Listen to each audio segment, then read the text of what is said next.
Buenos días, profesor Naffer. En el día de hoy, mi compañero Rodrigo González y mi profesor José González tenemos que la temática de oscilaciones en circuito LC. Entonces, let's go. Primeramente, tenemos que definir unas partes fundamentales para poder entrar como en esa parte de inducción sobre lo que realmente es el circuito LC, su importancia y muchos temas que se abarcarán en el curso del vídeo.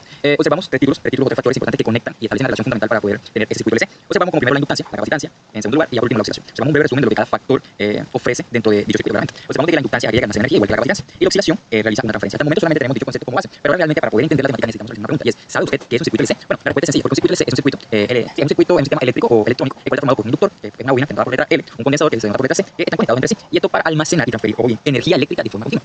Entonces, ¿qué provoca esa relación? Bueno, que se genera una oscilación a través de una frecuencia específica conocida como frecuencia de resonancia. ¿Qué permite eso? Bueno, observamos de que el inductor, como bien dice la diapositiva, puede ser una bobina de alambre conductor, porque sin conductor, ¿cómo se va a dar la relación de transferencia energética? Se almacena energía en su campo magnético, es decir, ya de por sí cuando es conductor y transfiere energía se sabe que se genera un pequeño campo magnético en su alrededor. Se opone a cambio de corriente una parte muy importante. Su unidad en este caso es Henry, que se representa con el calle. Y observamos una pequeña fórmula que es de energía, es L igual a un medio de L por intensidad de corriente al cuadrado. Pero bueno, eso más adelante será más aclarado. Observamos la característica del condensador. Son dos placas conductoras separadas que almacenan energía en su campo eléctrico, porque recordemos que son conductoras y están transfiriendo y conduciendo energía eléctrica. Se opone a cambio de voltaje y su unidad es el radio. Observamos la fórmula U sub C es igual a un medio de C por P cuadrado. Ahora nos establecen una relación. En dicha relación es como la analogía dado de modo perfecto, podríamos decir de esa manera, o el modelo ideal, el cual no existe. En dicha analogía se compara el sistema masa-resorte.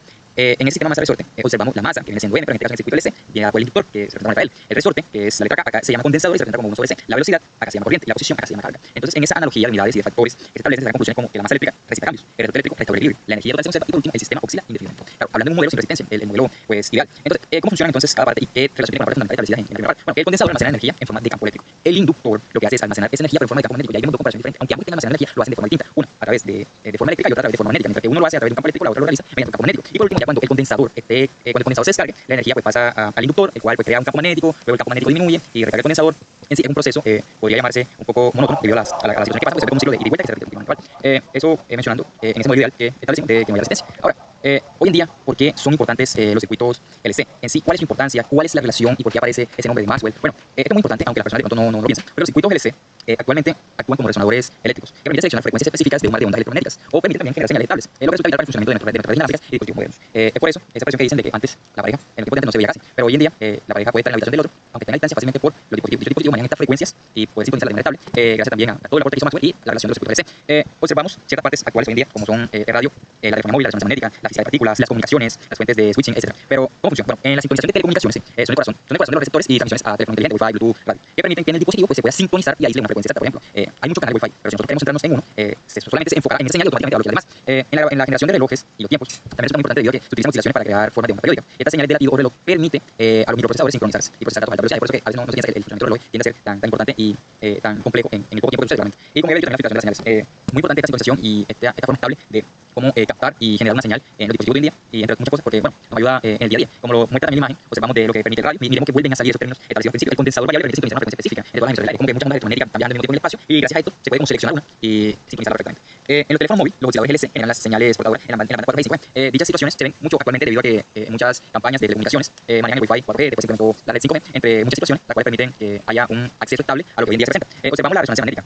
Dicha resonancia en los radios de circuito de radiofrecuencia LC excitan y detectan la aparición de núcleos y en el cuerpo. Ya son conceptos más especializados porque ya mencioné la física de partículas, muchas situaciones, pero si nos damos cuenta, la importancia que tienen es absolutamente de alto impacto porque es el desarrollo de los humanos y cómo ha permitido a la tecnología avanzar. Entonces siempre tiende a ser muy importante hoy en día. Pero ¿cuál es la relación de Maxwell? Antes de pasar a la física del circuito LC. Sabemos que Maxwell fue un fundador y una persona que genera un impacto grande en lo que tiene que ver con el desarrollo de esta situación. Porque él como unifica la electricidad y el magnetismo a través de su famosa ecuación. Entonces, esta relación con los circuitos LC es fundamental porque ayuda a explicar y a brindar el por qué oxida la energía dentro de ellos. El intercambio continuo, como lo había mencionado al principio, esa continuidad de la que hablé un poco. Los circuitos LC transfieren energía entre un campo eléctrico que es dado por el condensador y el campo magnético en el inductor. Estas ecuaciones de Maxwell ayudan a describir el movimiento unificando exactamente lo que está pasando implícitamente entre él y entre ellos. Nos da también el origen de la onda y cómo entender un poco las situaciones a nivel por decirlo así, escalas diferentes, debido a que observamos un ciclo de carga y descarga en los circuitos LC. Entonces son oscilaciones electromagnéticas donde se están combinando esos dos fenómenos y a través de sus ecuaciones nos podemos dar una idea de lo que realmente pasa con este tipo de fenómenos. Ahorita, a continuación, mi compañero Roger explicará cómo es la física del circuito LC, cuáles son las ecuaciones, porque la derivación de la ecuación diferencial, aplicando la ley de Kirchhoff en voltajes, aparece aquí, cuáles son las condiciones, cuál es la explicación. Entonces, en un momentico, él aparecerá y dará su explicación. Bueno, después de explicar y demostrar dichas ecuaciones, además de justificarlas, bueno, se resolverá un problemilla, el cual también viene dado por la explicación de mi compañero Roger. Bueno, después de la explicación del problema, sale otro concepto el cual es de gran importancia dentro de dicho circuito, el cual es el ciclo de transferencia. Bueno, como bien dice ahí, el ciclo de transferencia de un circuito LC, obviamente que está compuesto por condensador y bobina, es un proceso de oscilación continua donde la energía alterna indefinidamente entre el campo eléctrico del condensador y el campo magnético del inductor. Dinámica es equivalente a un sistema de masa y resorte. Entonces ahí vemos por qué se nos hizo bueno, aquí nos aclara por qué se hizo la comparación entre el sistema masa y resorte, porque se ve como una dinámica parecida en el ciclo que se propone. Pero ¿qué quiere decir con eso? Bueno, el ciclo de transferencia energética en un circuito LC, como ya observamos, ocurre entre el condensador y y el inductor, pero de una forma sorprendente. ¿Por qué? Porque mientras que el condensador está almacenando energía en su campo eléctrico, ¿qué está haciendo el inductor? La va a almacenar, pero en forma de campo magnético. En un ciclo completo de oscilación, la energía da que un intercambio de forma continua y periódica, como ya había dicho en el principio, en ese marco sin resistencia, en ese modelo ideal. Entonces nos queda claro de que ese ciclo de transferencia se vuelve tipo así, en ese modelo ideal, un ciclo periódico, un ciclo continuo, en donde se da esa transferencia de energía, observamos cómo almacena y cómo se intercambia esa energía entre estos dos factores súper importantes y la relación que tiene con el sistema masa y resorte que se estableció al principio. Pero en sí, ¿cuáles son esos ciclos y qué son? Bueno, aquí se nos propone la siguiente explicación. En T es igual 0, es decir, el inicio, el condensador se encuentra completamente cargado. Toda la energía está en el campo eléctrico, es decir, está máxima, por llamarlo de esa manera, ¿vale? No hay corriente circulando en el resorte tirado del sistema, ¿vale? Está en su punto máximo. Cuando ya va a medio ciclo, es decir, T es igual a entre T medio, si se puede denotar de esa manera, el inductor ha forzado al condensador, óigase bien, a recargarse con polaridad invertida. Toda la energía regresó al campo eléctrico. Corriente es igual 0 de nuevo. Es decir, cuando ya el condensador estaba completamente cargado, se había observado que la energía era máxima. Pero cuando iban a medio ciclo, ¿qué le pasó? El inductor le dice al condensador, oye, ven acá, cárgate de nuevo de manera contraria, porque ya empezó el ciclo. Cuando ya va un cuarto del ciclo, es decir, T entre 4, el condensador se ha descargado completamente. Toda la energía pasó al inductor en forma de campo magnético. La corriente es máxima y el resorte en posición de equilibrio con máxima velocidad. Bueno, ¿qué quiere decir eso? Observamos que cuando estaba al inicio ya estaba cargado. Cuando iba a medio ciclo ya el inductor como que le decía, oye, empieza a cargarte. El condensador empieza a recargarse en esa polaridad invertida, como lo menciona, pero cuando ya va el cuarto del ciclo, el condensador se encuentra completamente descargado porque esa energía inmediatamente se transfería al inductor, pero esa energía se convertía de eléctrica a o sea, se transfería de ese campo eléctrico al inductor en forma de campo magnético, ¿sí? Como lo he explicado en lo que va del vídeo. Entonces, ¿qué pasa cuando el ciclo está completo? El condensador retorna a su carga original. El sistema es idéntico al estado T igual 0. En ausencia de resistencia, en ese modelo ideal, el modelo se repite eternamente sin pérdida de energía. Porque en otros casos, que de pronto no estemos hablando de ese modelo ideal, como el condensador al principio se encuentra completamente cargado, él a medio ciclo está transfiriendo dicha energía al inductor. Cuando ya están al cuarto de ciclo, ya el condensador prácticamente ya se descargó. El inductor queda cargado y ya cuando el ciclo está completo, prácticamente se retorna esa carga o sencillamente hasta ahí llega el proceso. Pero en este caso lo tomaremos de que se retorna la carga debido a que estamos hablando de un modelo completamente ideal donde el ciclo se repetirá y se convertirá como especie de un movimiento armónico, ¿vale? Entonces ya queda un poco claro la referencia de los ciclos y la importancia que tienen con el paso del tiempo.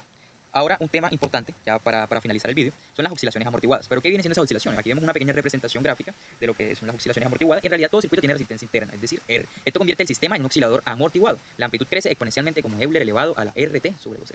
Pero bueno, en sí necesito un concepto mucho más claro que me dé como esa relación o ese puente entre mi circuito LC con esto, porque acordemos que es oscilaciones en un circuito LC. Entonces, esas oscilaciones amortiguadas son aquellas que en la amplitud de la vibración y la energía del sistema disminuyen con el tiempo debido a la pérdida de energía por fricción o resistencia. Es decir, ya aquí no hablamos de un modelo ideal, hablamos de un modelo real en donde se está perdiendo energía. Y cuando se pierde energía con el paso del tiempo, dichas oscilaciones dadas por la resistencia R que tiene el circuito, con el paso del tiempo se irá perdiendo debido a esa pérdida o transferencia de energía. Entonces, como ya había dicho, en una práctica real, todo sistema oscilante real va a perder energía y eventualmente se va a detener. Es lo que pasaba con los ciclos. En un sistema real, al colocar en marcha dicho oscilador, en algún paso del tiempo se detendrá completamente. Pero como hablamos de un modelo real, por eso establecimos de que el movimiento será armónico y se repetirá indefinida y periódica. Indefinidamente. Pero ¿cuál viene siendo la relación con el circuito LC?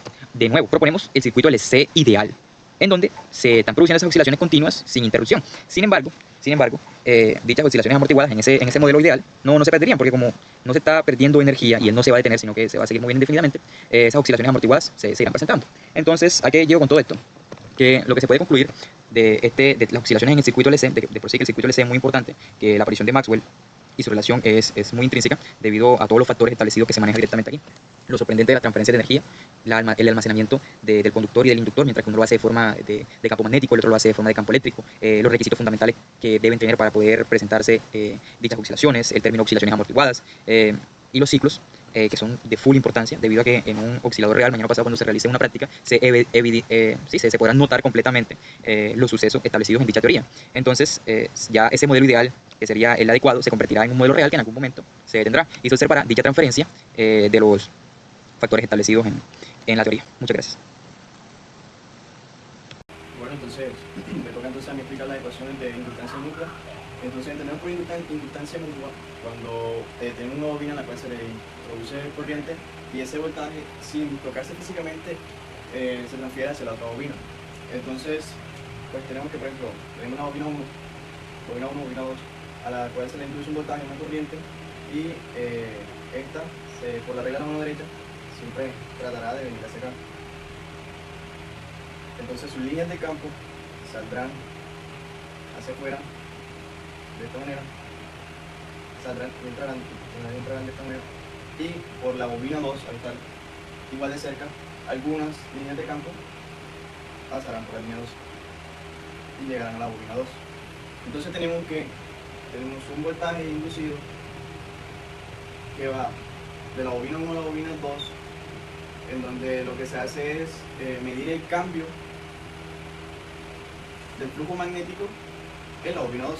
Entonces, dicho de otra manera, tenemos que, pues este cambio se puede decir como la derivada total de la integral del campo magnético 1 por esta área 2, que sería la del... Entonces, ahora, eso se puede decir como el voltaje inducido, que es esto, otra vez por acá, y entonces esto es proporcional al cambio de la corriente 1 por, eso se multiplica por una constante, en este caso la constante será delta M, que va desde la bobina 1 a la bobina 2, y esta M es lo que se llama como inductancia mutua, donde si en este caso despegamos a M, queremos con M de 1 a 2, que esto sería igual a N2 y 2 sobre I1, y esta es la inductancia mutua de M de 1 a 2 por el voltaje inducido sobre, en este caso I1, que es el cambio de corriente. Ahora, bueno, entonces por proporcionalidad, si lo vemos desde por simetría, pasaría exactamente lo mismo para cuando el campo magnético es para la bobina 2, exactamente lo mismo, y se le introduce un voltaje inducido, entonces pues su verdadera, y como va tan cerca de la bobina 1, también habrá, en este caso, como rayas de voltaje que lleguen a la bobina 1. Entonces para este caso sería el voltaje inducido de 2 a 1, en donde es el cambio, el voltaje inducido, en este caso de 2, aquí sería 1, y esto queda como el campo 2, la integral del campo 2 por el área donde está entrando, que sería el área 1, sería este. Entonces ahora tenemos el voltaje inducido, esto sería igual al cambio que hay en el voltaje, la corriente que se le introduce en este caso al 2, a la bobina 2, y esto se multiplica por la constante, que en este caso será la constante de 2 a 1. Y si lo despegamos, quedaría el M de 2 a 1, que sería igual al número de vueltas, que sería igual al número de vueltas por el número de radios, que en este caso tiene cada bobina. Bueno, entonces dentro de las otras ecuaciones que tenemos la de coeficiente de acoplamiento magnético, la cual es la que se da por M igual una constante K por el producto de la raíz entre las autoinductancias individuales, o sea, como la inductancia de cada bobina individualmente. Entonces en esta tenemos que si las bobinas están perpendicularmente, o sea, su campo magnético está en un ángulo de 90 grados entre las dos, su K es igual a 0, por lo tanto su inductancia mutua es igual a 0. En cambio tenemos que si las bobinas, su campo magnético está en serie, o sea, no está en un ángulo de 90 grados, su K será igual a 1 y por lo tanto habrá inductancia mutua. Lo mismo pasa para la inductancia equivalente en serie, que es la sumatoria de todas las inductancias individuales más o menos 2M, que es la inductancia mutua. Esto pasa cuando las bobinas están en un circuito serie o, por ejemplo, en un cuadrado de hierro, por decirlo así, y están, pues, o sea, como tal que cuenten todas, hagan parte del mismo circuito.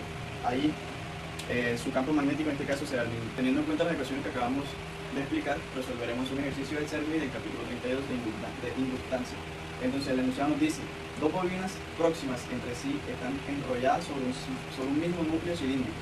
La bobina primaria tiene N igual 500. La primera bobina tiene 500 vueltas y la bobina secundaria tiene 1500 vueltas.